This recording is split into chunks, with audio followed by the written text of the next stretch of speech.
It was our earnest desire at the commencement of my tenure that we put together this orientation exercise to bring to speed newly or recently converted officers so that they will be able to stand up and count themselves as part of the prestigious administrative officers cadre. That is why the forum has collaborated extensively with the Office of the Head of Service to put this training together so that you will be given the needed tools and admonition that will push you to have a successful career. It really gives me great pleasure to welcome you to this important orientation and induction ceremony, marking your formal transition and conversion into the administrative officers cadre of the Delta State Civil Service.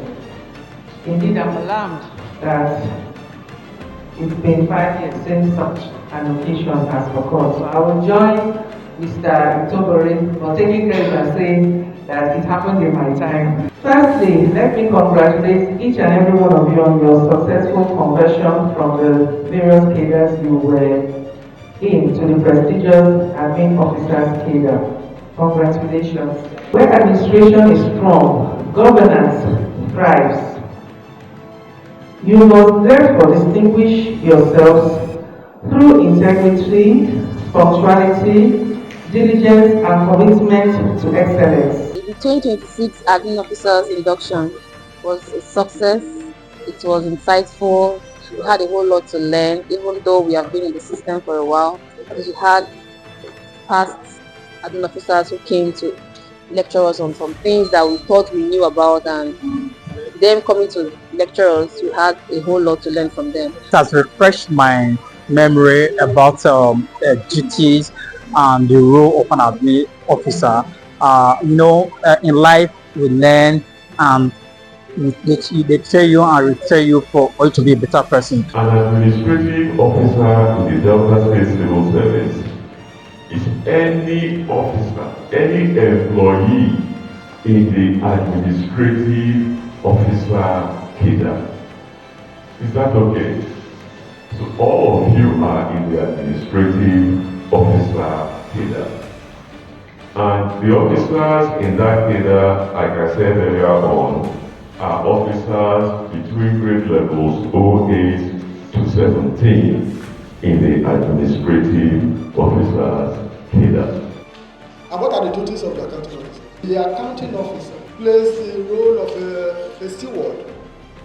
That's somebody who safeguards government resources in the ministry. Government who safeguards the funds, the resources that government has, or the government has apportioned to a ministry or to its department or directorate. We go through the historical background of the civil service rules. We found out that it has gone through a lot of review from the colonial era till now. Like when the secular and dress code came out, I had some civil servants say, they go give us money, take buy dress. They don't know that we don't have money, the salaries. You see, they're not saying you should go and buy 50,000 naira days. That is why the word appropriate. Ladies should not wear such dresses that expose their bodies. If you must wear perfume and or fragrances, be moderate in applying them. You don't even know somebody there who is asthmatic. You don't know those who are allergic to such things. It is a collective responsibility to bring the respect and dignity of the administrative cadre to what it used to be, and I believe it is doable. Attitude equals to what? Everything. Everything. Your response to a bad boss depends on your attitude. Your response to what people say depends on how you feel it, you take it. We can have a file dealing on leave for senior officers. Then you can have another file, leave matters for junior officers. So just like that. If your minutes has to do with a junior officer, it must come from that file. Accrued right is a term commonly used in contributory pension scheme. It could be described as a form of sovereign payment and for services previously rendered before the commencement of the contributory pension. Government doing anything in the society, whether programs, whether projects, it is public service. And that instrument which government uses to achieve that purpose is called public servant. Now, when you bring these public servants together to achieve that thing, there must be rules and regulations. There must be rules and regulations to follow. And when you give rules and regulations, you also give consequence. If you fail in this regard, this is the consequence. If you fail in this regard, this is the consequence. Initiative behind the orientation course for our newly recruited officers to the admin cadre from 2021 to 2025 was inspired by the fact that we wanted those converted to be conversant with the rules and regulations guiding the civil service. Moreover, as an administrative officer, we are generalists, called to duty and responsibility. New things have been learned.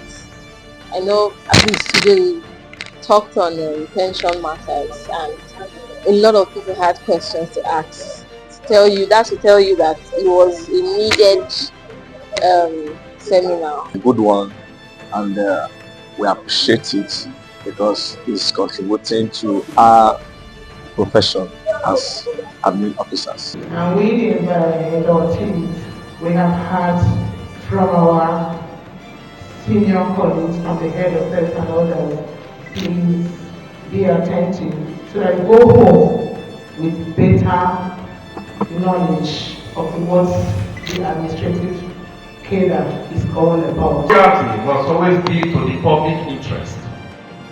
The strength of the civil service lies not in buildings or procedures, but in the character and competence of its officers.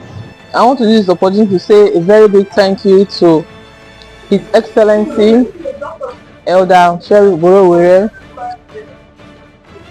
for approving this course for us, this orientation course. Without him, we would have done anything. I want to use this opportunity also to thank the head of service, Dr. Minimi Oseji, for her support for this orientation course. I also want to thank the resource person for the lectures they gave, insightful and knowledgeable. And I also want to thank the participants for their conduct throughout this orientation course. They have been wonderful, and I say a very big thank you to them. I want to say a very big thank you to the chairman of the Executive Forum and the executive officers for preparing a well-planned induction ceremony in 2026. Because so many of us before now, we don't know our rules and regulations. Above all, I want to say thank you to God for keeping us alive to see this day, and I pray that many more of such orientation courses will be approved for us.